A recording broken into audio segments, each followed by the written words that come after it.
Vous vous souvenez peut-être qu'il y a quelques semaines en arrière, je vous avais posé cette question, est-ce que Jésus dit la vérité, rien que la vérité, toute la vérité? Je pense que oui, hein? Vous êtes d'accord avec ça? Alors lorsque Jésus dit « Et voici, je suis avec vous tous les jours jusqu'à la fin du monde », c'est donc la vérité. Donc on peut être conscient de sa présence ce matin parmi nous, c'est la vérité. Et j'en suis certain. Donc on devrait être bien et ça va aller de mieux en mieux. Plus on prend conscience de sa présence, plus ça va bien se passer. C'est super. Jésus nous donne cette grande promesse d'être avec nous jusqu'à la fin des jours. Et le Saint-Esprit, il nous dit, il est plus présent en chair et en os ici sur terre, mais Jésus va dire que le Saint-Esprit prendrait la relève. Étant donné que vous avez dit, vous êtes d'accord que ce que Jésus dit, c'est la vérité, eh bien le Saint-Esprit devrait être présent dans ces lieux, dans nos cœurs, dans nos vies. Le Saint-Esprit, c'est, comme nous dit la parole de Dieu, la Bible, c'est l'Esprit de Jésus en action au milieu de nous. Dieu le Père, Dieu le Fils, Dieu le Saint-Esprit qui agit ici dans ces lieux, qui agit dans nos vies, au milieu des chrétiens réunis. Et je crois sincèrement que Jésus est encore présent par son esprit au milieu de nous. Et ça devrait faire la différence, ça devrait aussi nous encourager, nous aider à voir les différents éléments de notre vie dans une autre perspective. Parce que Jésus est là et veut cheminer, veut faire route avec nous au travers de son Esprit Saint. Et on peut se souvenir aussi que toutes les opérations sans Dieu sont temporaires, mais les œuvres sous la conduite du Saint-Esprit durent, ont une incidence pour l'éternité. Et ça, on peut en être certain également, c'est des œuvres éternelles. Jésus, Dieu, le Saint-Esprit nous promettent cette vie éternelle, cette vie qui ne s'arrêtera jamais. Combien même on va tous certainement un jour décéder de notre vie terrestre, mais notre vie va se poursuivre. Et j'ai intitulé mon message de ce matin « Le Saint-Esprit, le guide de ta vie ». Et je poursuivrai dimanche prochain parce que mes notes sont un peu trop longues pour faire qu'un message. J'aurais peur que vous tombiez... Voilà, et que tout le monde soit en méditation trop profonde et s'endorme, voilà. Ce serait dommage. Je me suis penché un petit peu en arrière pour réfléchir à ce message. En réfléchissant au passé, je me suis dit, waouh, ça fait déjà 18 ans que j'ai quitté la boulangerie pour m'investir comme pasteur. 18 ans. Ouais, les années passent. Les années passent, 18 ans. 18 ans de belles et bonnes choses. Parfois des choses moins belles, il faut dire, il faut être honnête. Des questions, des difficultés.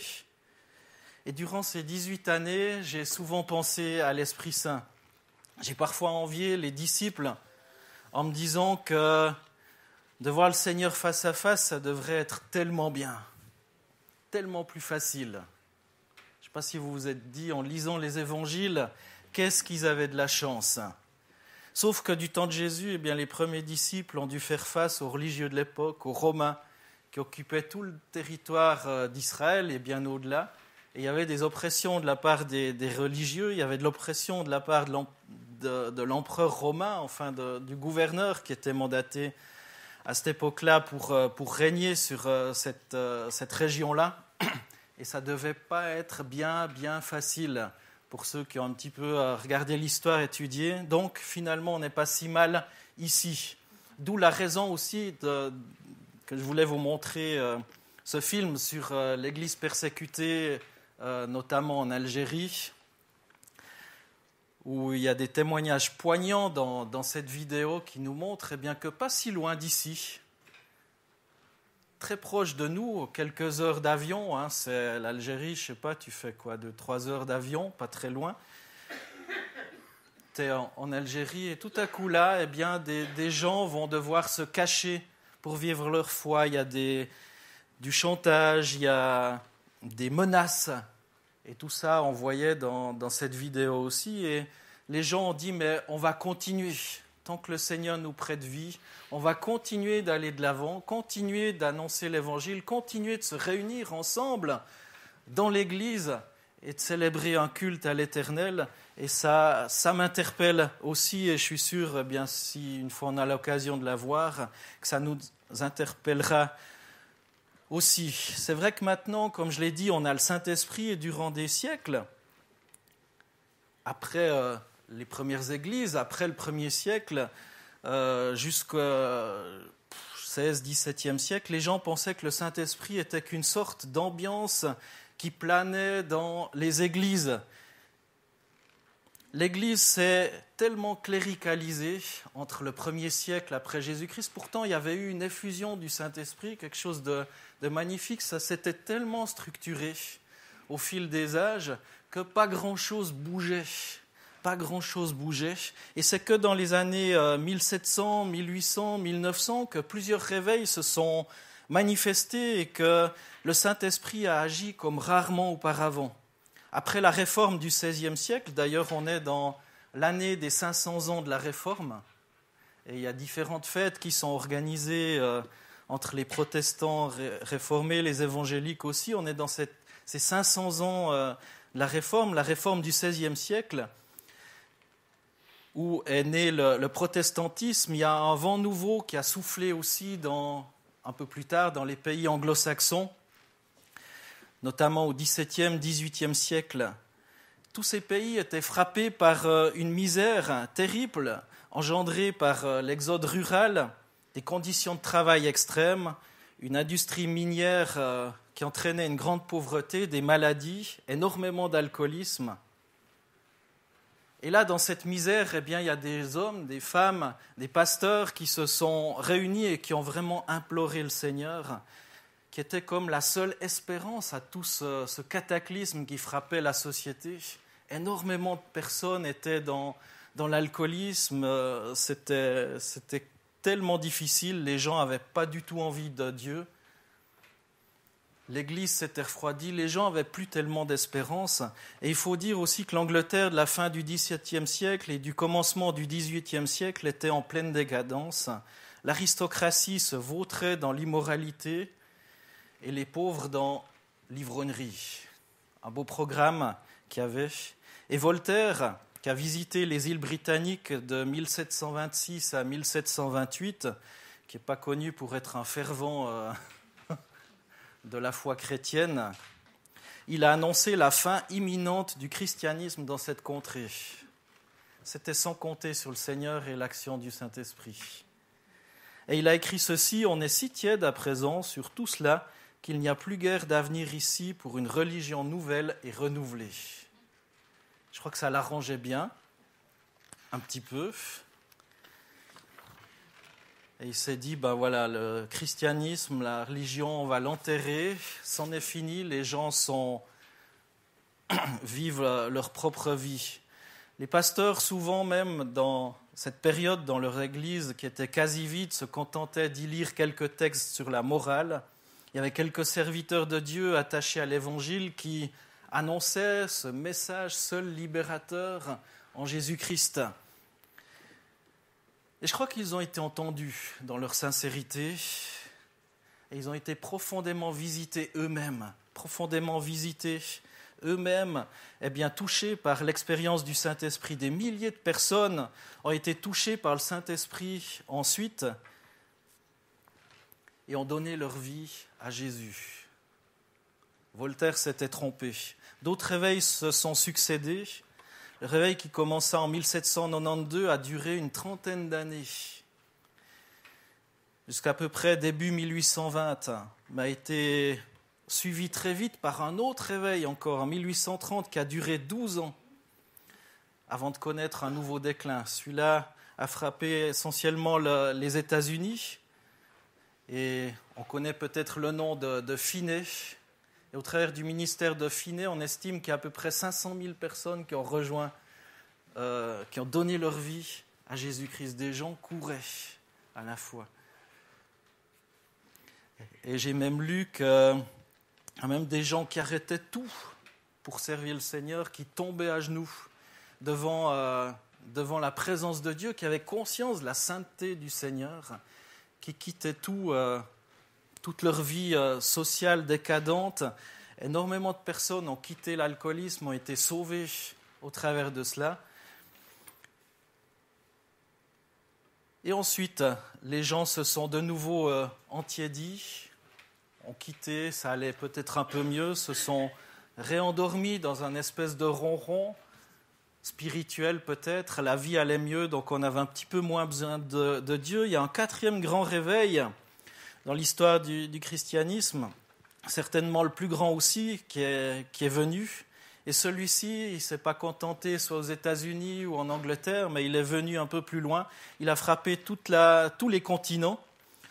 On rapporte une croissance rapide de l'Église en Europe continentale, en Russie même, en Australie, dans les mers du Sud, en Afrique du Sud, en Inde.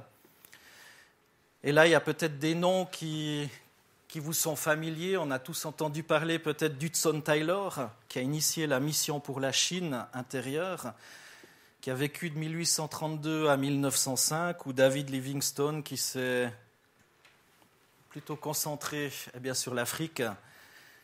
Différentes personnes qui se sont succédées, qui ont crié au Seigneur. Ensuite, voilà, les choses se passent. Un petit peu, ça nous fait penser à la Bible. Le Seigneur envoie un juge. Les gens crient au Seigneur, le Seigneur envoie un juge. Les gens se repentent, se tournent vers le Seigneur, des choses se passent. Et petit à petit, ça va mieux, on oublie le Seigneur. Et après, la société va de mal en pis, jusqu'à ce qu'ils se souviennent peut-être que quelques personnes crient au Seigneur, crient à l'Éternel, que le Seigneur envoie la solution. Et ça me fait penser à ce qu'on voit dans la Bible, notamment dans l'Ancien Testament, avec ces réveils qui se sont succédés. Et finalement, encore un cinquième grand réveil avec des personnes comme Moody, Wimber, Billy Sunday. Et le réveil a touché même le Japon au début des années 1880. L'Église, qui était très petite, est passée de 4 000 à 30 000 membres en 5 ans, où des gens se sont rajoutés à la foi chrétienne, ont donné leur vie à Jésus-Christ, ont confessé leurs péchés, ont pris conscience qu'ils avaient besoin de Dieu. Et la mission intérieure de la Chine a bénéficié aussi d'une grande rentrée de nouveaux missionnaires. De nouvelles missions ont été implantées dans de nombreux endroits non évangélisés. En Inde, en Afrique du Sud, à Madagascar, en Amérique centrale et du Sud. Et on peut l'appeler le réveil missionnaire. Ça me fait penser à cette prise de conscience de l'ordre et l'appel de Jésus-Christ dans Matthieu 18, versets 18 à 20, qui nous dit d'aller, de faire de toutes les nations des disciples. Et il y a eu ce réveil. Et finalement, encore un autre réveil, et je vais m'arrêter là avec les réveils. Des milliers de personnes ont été visitées par ce réveil en Australie, au Japon, Pays de Galles. Et c'est ce qui nous intéresse aussi, et c'est de là que sont nées aussi les églises de réveil, finalement, en Scandinavie. L'Allemagne a été touchée, l'Autriche, la Pologne, la Slovaquie, la Hongrie, les Balkans, la Russie.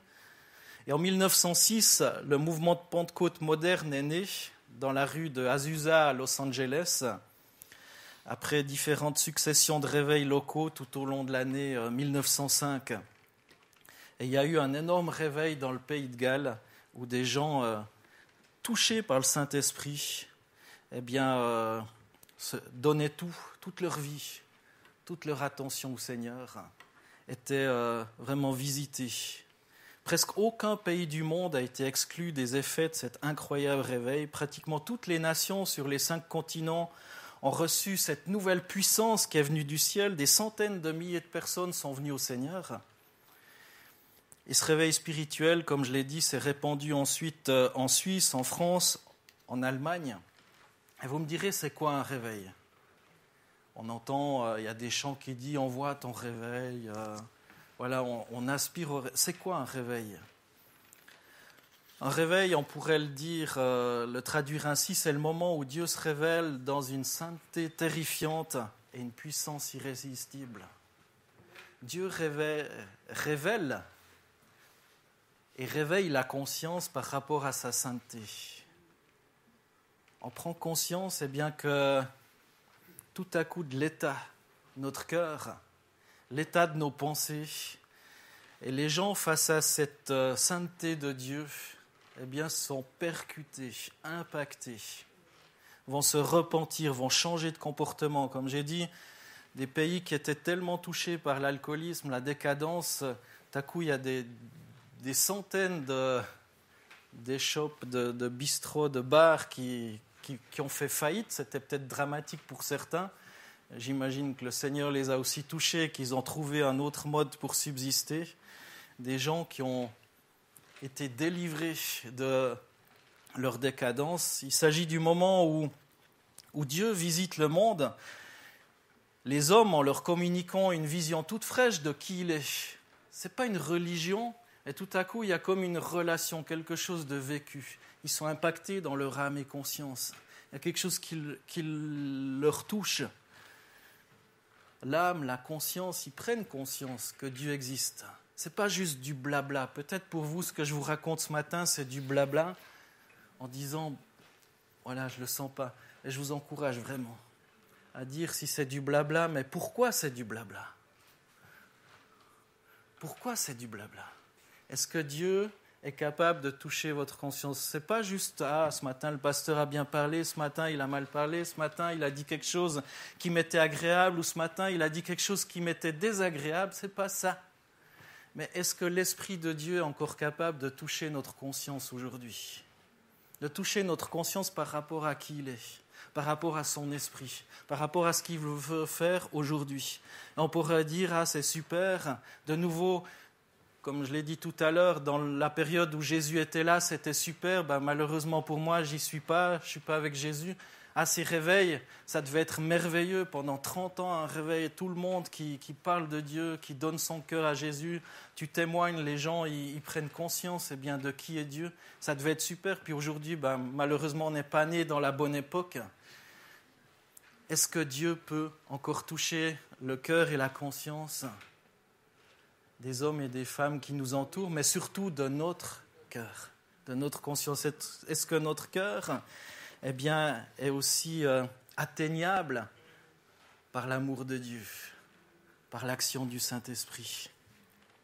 En temps de réveil, le peuple de Dieu est restauré de son état rétrograde, de son indifférence, son inactivité. Le peuple de Dieu redevient tout à coup préoccupé par les choses de Dieu. Il devient fervent dans la prière, se rend à la maison de Dieu plus fréquemment, recherche la communion aussi pour l'adorer. Il grandit dans la fin de la parole de Dieu qui est prêchée. Il recherche cette parole de Dieu constamment, à appuyer sa vie sur la parole de Dieu et pas sur du blabla, comme je viens de dire, mais sur la parole de Dieu. Il a faim de rencontrer, de relationner avec son Seigneur. Les croyants croisent dans la passion des âmes aussi. C'est plus chacun pour soi et Dieu pour tous. On se soucie des autres. On se soucie que ceux qui n'ont pas rencontré le Seigneur n'ont pas cette espérance de la vie éternelle.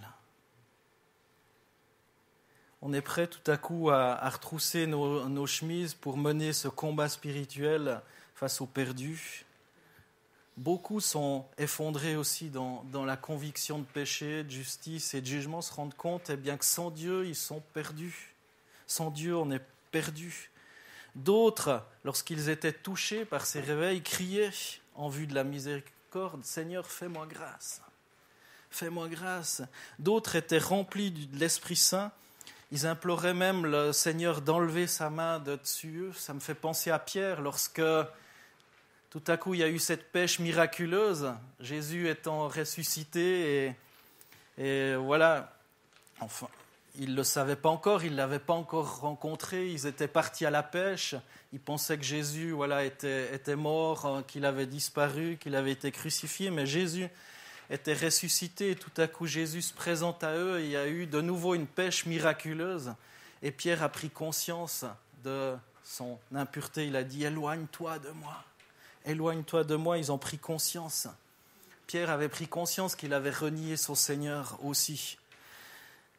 Et la première église évangélique de réveil de Suisse est née de cette impulsion le 20 novembre 1935 à Genève, des suites du réveil. On se pose souvent la question, pourquoi ce nom bizarre, une église évangélique de réveil? Aujourd'hui, ça fait assez... Quand tu dis ça aux gens, ils disent « Ouais, c'est quoi? Vous avez des montres les pendules neuchâteloises ?» ou... Ben non, tout simplement parce que ça provient.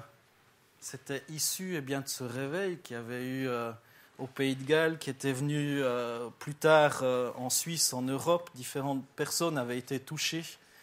Et il y avait... cette première église a tenu ses réunions et ses cultes dans différentes salles louées, dont la plus connue fut le Conservatoire de musique de la Place Neuve.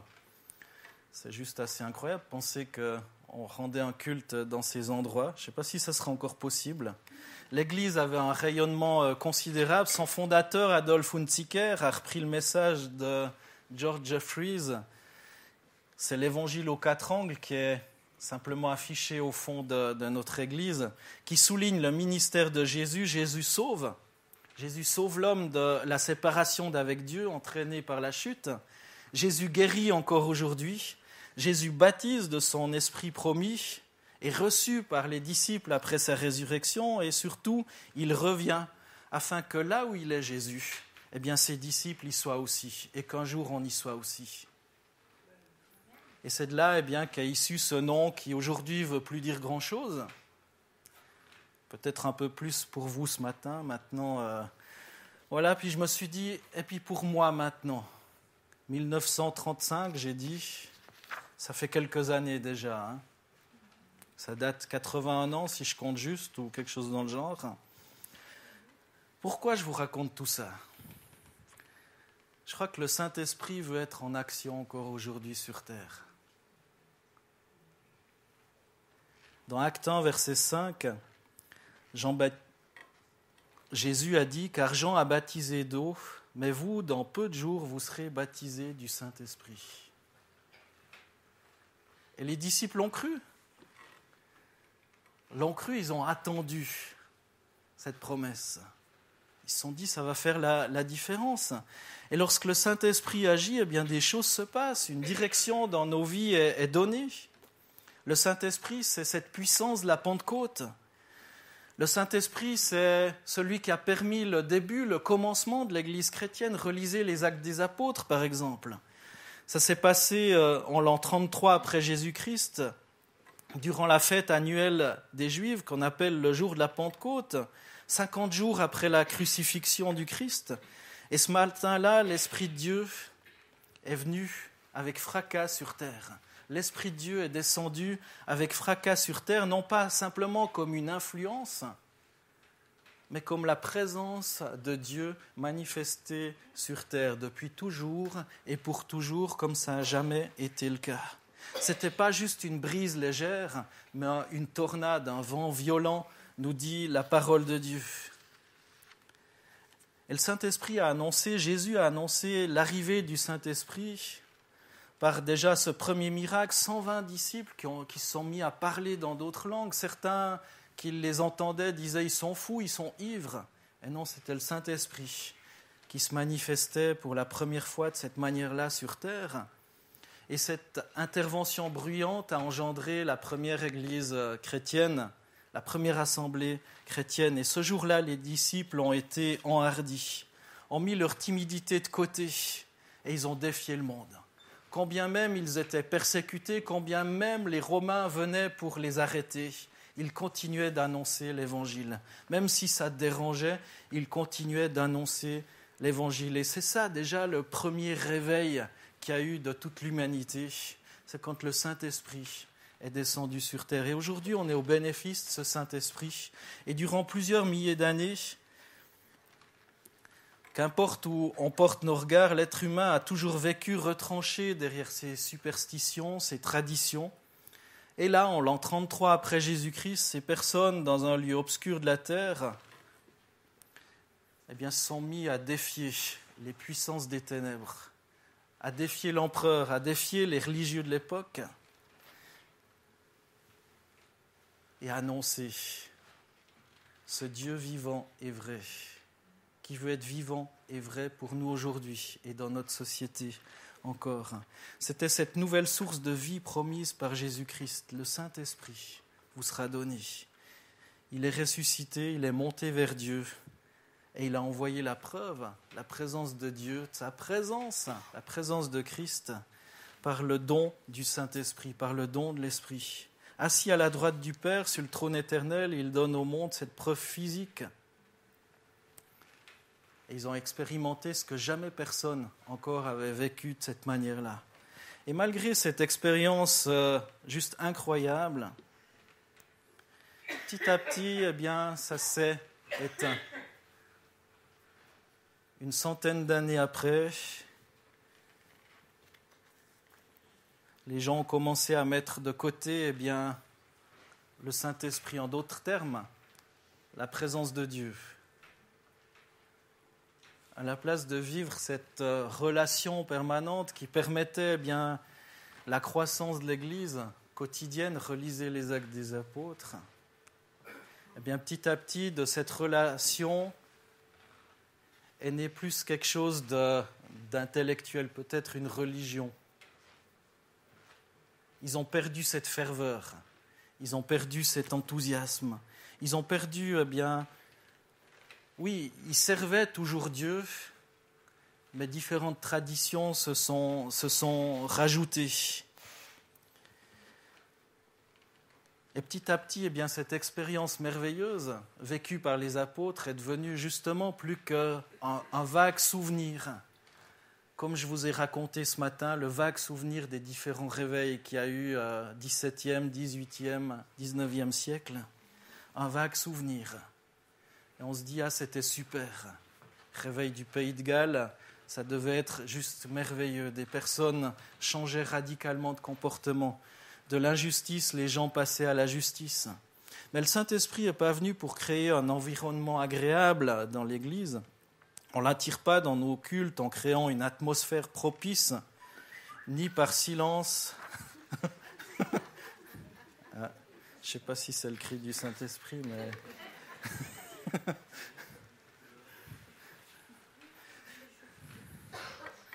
Si jamais il existe le mode silencieux sur les téléphones. Voilà. Les apôtres n'ont pas demandé au Saint-Esprit de venir, mais il est venu lui-même, ils l'ont attendu. C'était une promesse, ils y ont cru. C'était une promesse, ils y ont cru. Et là, réunis dans cette attente de la promesse, eh bien, le Saint-Esprit a envahi le lieu où ils se trouvaient. Le Saint-Esprit les a surpris, ils n'avaient jamais vécu ça. Ils ne savaient pas ce que c'était le Saint-Esprit, mais ils ont attendu la promesse.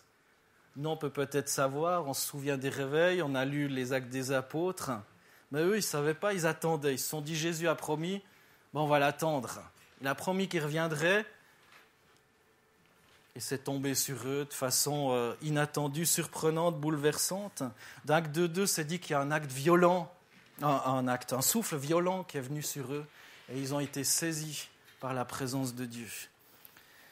Et avec l'Esprit de Dieu, c'est un peu comme si le ciel descend sur terre. C'est ce souffle de Dieu, ce souffle qui souffle aussi sur nos traditions, notre immobilisme, notre manque de foi. Et on chante peut-être parmi nous des fois « Sois le bienvenu, Saint-Esprit ». Laissez-moi vous dire que le Saint-Esprit ne vient pas parce qu'on l'invite, mais parce qu'on l'attend. Sois le bienvenu maintenant. Mais entre 9h45 et 11h30. S'il te plaît, dépasse pas trop de temps parce que tu sais qu'à midi, eh bien, je dois manger.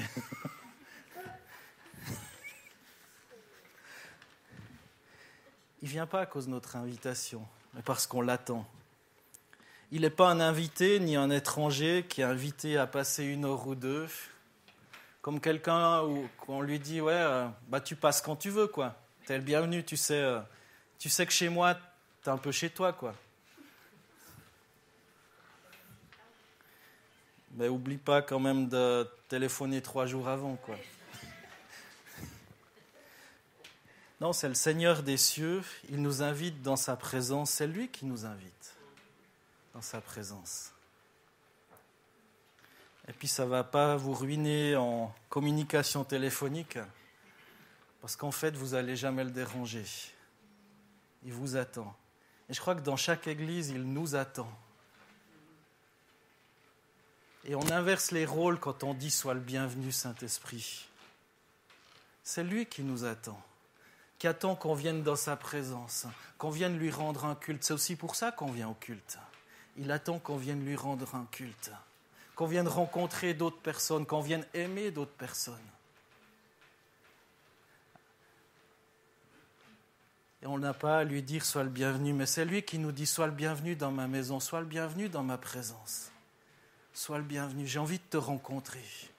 J'ai envie de ce cœur à cœur avec toi. » Il est le Seigneur des cieux et nous invite dans sa présence, là où règne la foi, la parole. Il se sent à l'aise et il trouve son environnement. Dans Actes 1:8, il y a cette parole qui a traversé les siècles, mais vous recevrez une puissance, le Saint-Esprit survenant sur vous, et vous serez mes témoins à Jérusalem, dans toute la Judée, dans la Samarie et jusqu'aux extrémités de la terre. Vous recevrez une puissance, le Saint-Esprit survenant sur vous. Et le Saint-Esprit vous permettra de vivre un bon culte, 1h30 par semaine. Et vous serez mes témoins à Jérusalem, dans toute la Judée, dans la Samarie et jusqu'aux extrémités de la terre. Vous serez mes témoins à Martigny, vous serez mes témoins à Saxon, vous serez mes témoins à Montet, vous serez mes témoins dans le Val-de-Bagne, vous serez mes témoins à Fuy même. Tiens, ça peut être pas mal, j'y habite. Vous serez mes témoins partout là où vous habitez. Vous serez mes témoins. Et l'œuvre suprême de l'Esprit, c'est le salut. Ce n'est pas juste pour qu'on vive un bon culte. Et c'est le salut. Les apôtres avaient besoin du Saint-Esprit et nous aussi, bien plus encore. Dans le temps biblique, le monde avait peut-être 300 millions d'habitants. C'est ce que les historiens disent. Dont la plupart n'avaient pas encore entendu l'Évangile. Facile, 300 millions d'habitants. Aujourd'hui, 7,5 milliards d'habitants sur la Terre. 7,4 et quelques milliards, j'ai regardé hier, d'êtres humains sur la Terre. Et la plupart d'entre eux n'ont jamais entendu parler de l'Évangile. Et on est appelé à marcher sur les traces des apôtres, des disciples, et faire ce qu'ils ont fait. Et les disciples, alors qu'ils ont été saisis par le Saint-Esprit, ont découvert qu'il n'y avait plus aucune limite, plus aucune crainte. Même ceux qui disaient « je ne sais pas parler ». Je ne sais pas parler. On en connaît un autre, Moïse, qui a aussi dit ça. « Seigneur, je ne sais pas parler. »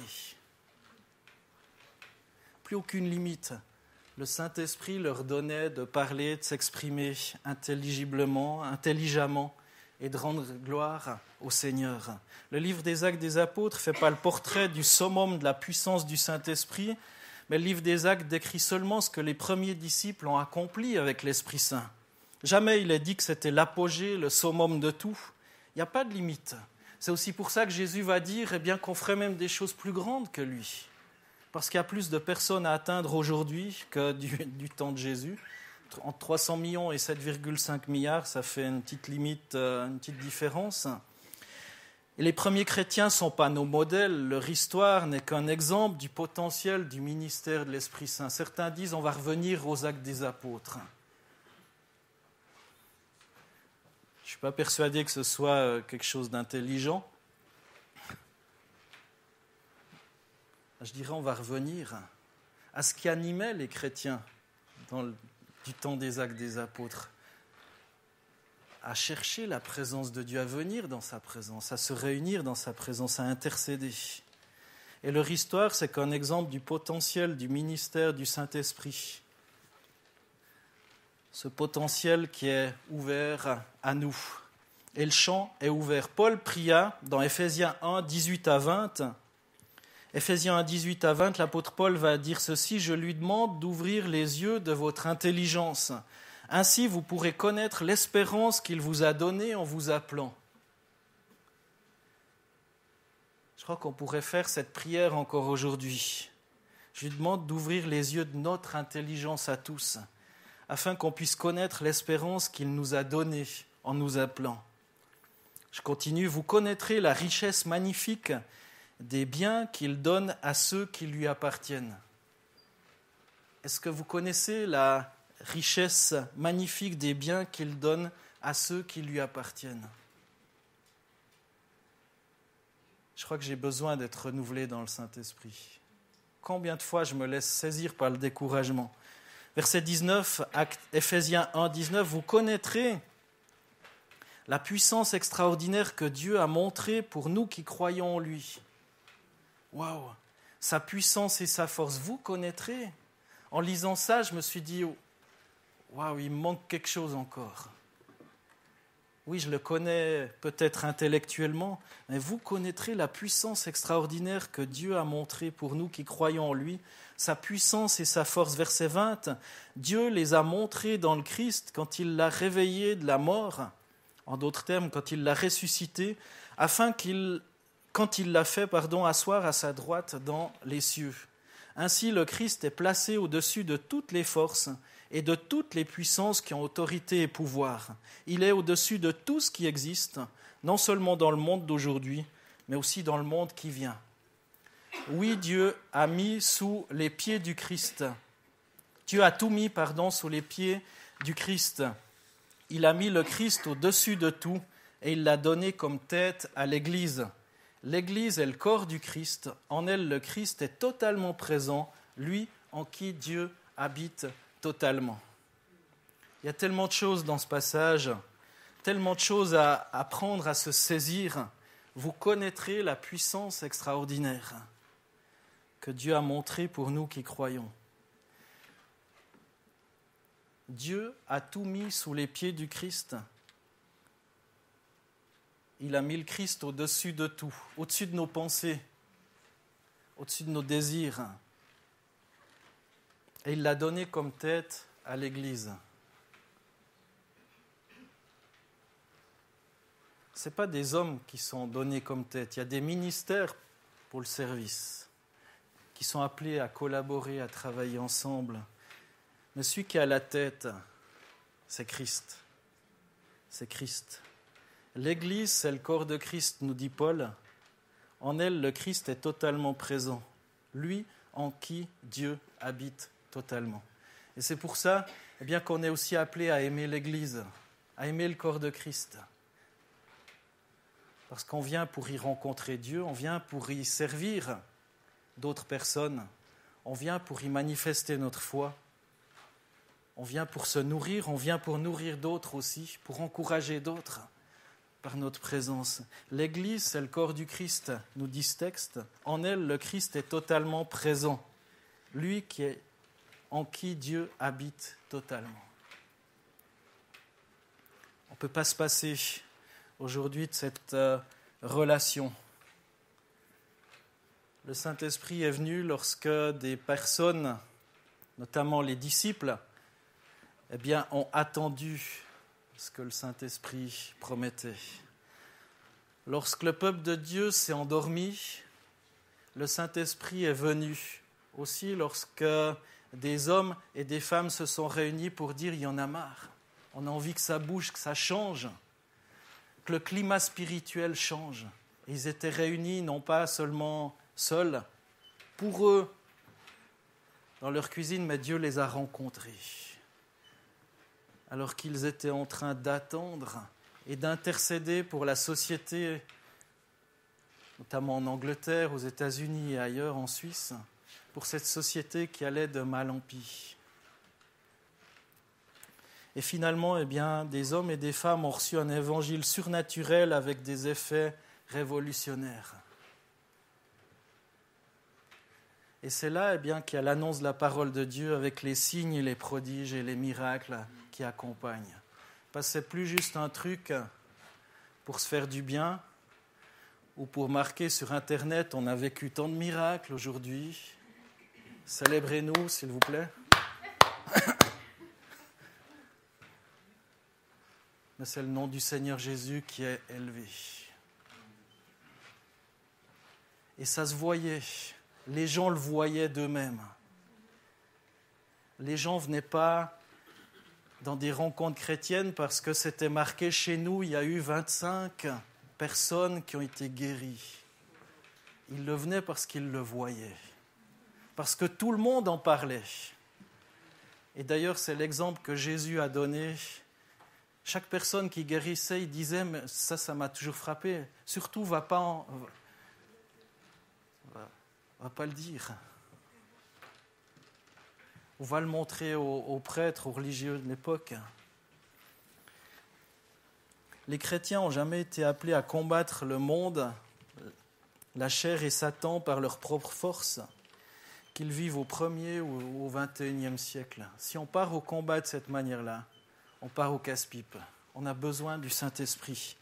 Et l'Évangile, c'est cette puissance de Dieu, Romains 1,16 nous le dit, c'est-à-dire par le Saint-Esprit qui vient en nous, qui nous donne d'accomplir la puissance de Dieu, ce Saint-Esprit qui vient sur nous, cette onction du Saint-Esprit. L'apôtre Paul va nous dire dans Éphésiens 5, « Soyez remplis de l'Esprit ».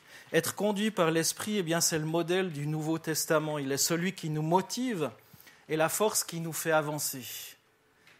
Le Saint-Esprit, c'est celui qui a réveillé des cœurs et des consciences.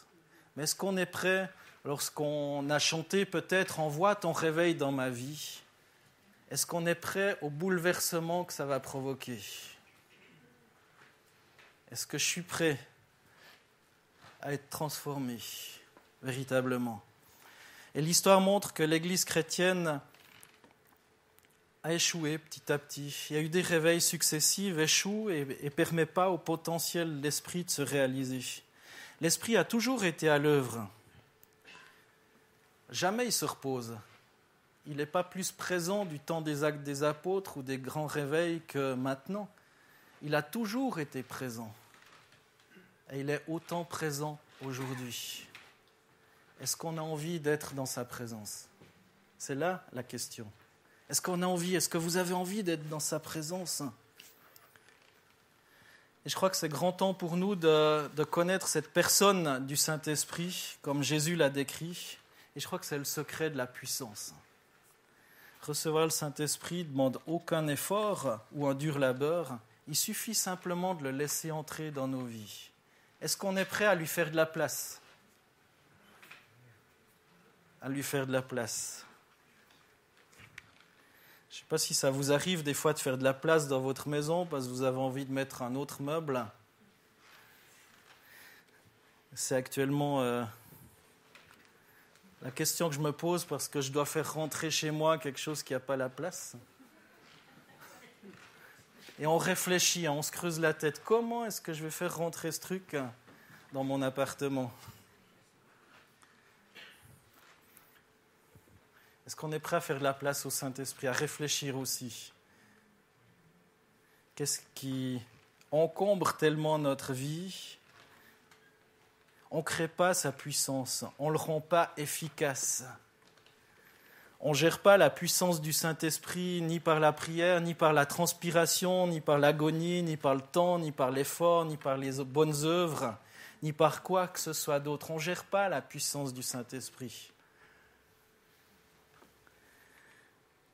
Le Père donne l'Esprit comme un cadeau, pas comme une récompense ou un salaire, un cadeau à ceux qui l'attendent. Est-ce qu'on veut attendre le Saint-Esprit? Est-ce que vous voulez payer le prix de l'attendre? Les disciples ont passé du temps à attendre. Attendre ce que Dieu avait promis. Si on ne le vit pas, je crois que ça en vaut la peine. Si on se rend compte que ça a tellement de peine à me toucher. On a entendu au travers de ce que Thibaut Gaillard a dit, des fois certains disent « mais j'entends pas Dieu, je ne ressens pas sa présence. Je ne ressens pas, je ne l'entends pas. » Et il nous a donné un exemple tout simple, juste faire silence. Des fois, il y a tellement de bruit, tellement de vacarme dans nos vies, faire silence pour l'entendre. Et il a dit, tout le monde, faites silence, puis écoutez maintenant le ventilateur. Vous ne l'entendiez peut-être pas jusqu'à présent, maintenant on l'entend qu'on fait silence. Et c'est pareil aussi pour nos vies. Est-ce qu'on veut faire silence? Est-ce qu'on veut faire le ménage et lui dire j'ai envie de venir dans ta présence. Je sais que certains n'aiment pas faire le ménage, mais peu importe. Ça peut être utile des fois.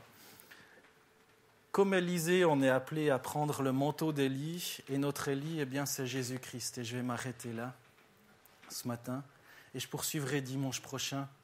Je vous encourage vraiment à vous poser la question tout au long de cette semaine. Est-ce que j'ai vraiment envie que le Saint-Esprit vienne dans ma vie? Est-ce que j'ai vraiment envie de passer du temps dans la présence de l'Esprit? Est-ce que j'ai vraiment envie que les choses changent dans la société dans laquelle Dieu m'a placé?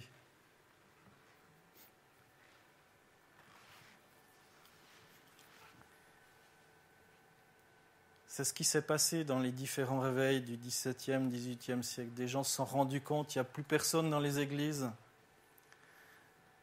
Où on peut dire comme Voltaire, c'est fini l'église, elle est morte. Enterrée. On va mettre l'annonce dans le Nouvelliste et célébrer l'enterrement. Ou bien est-ce qu'on veut refuser ça? Refuser ça et célébrer la résurrection de la foi chrétienne. Résurrection de la foi en Jésus-Christ. Et que Christ devienne notre guide, votre guide, mon guide. Mais je suis conscient aussi qu'en disant ça, il y a un prix. Et lorsque le Saint-Esprit descend sur une vie, elle la bouleverse. Seigneur Jésus, merci pour ta parole qui est la vérité. Merci pour ton esprit qui veut agir dans nos cœurs. Merci Seigneur parce que c'est vrai, tu ne veux pas mettre du désordre dans nos vies, mais tu veux venir y mettre de l'ordre. Tu ne veux pas nous faire du mal, Seigneur.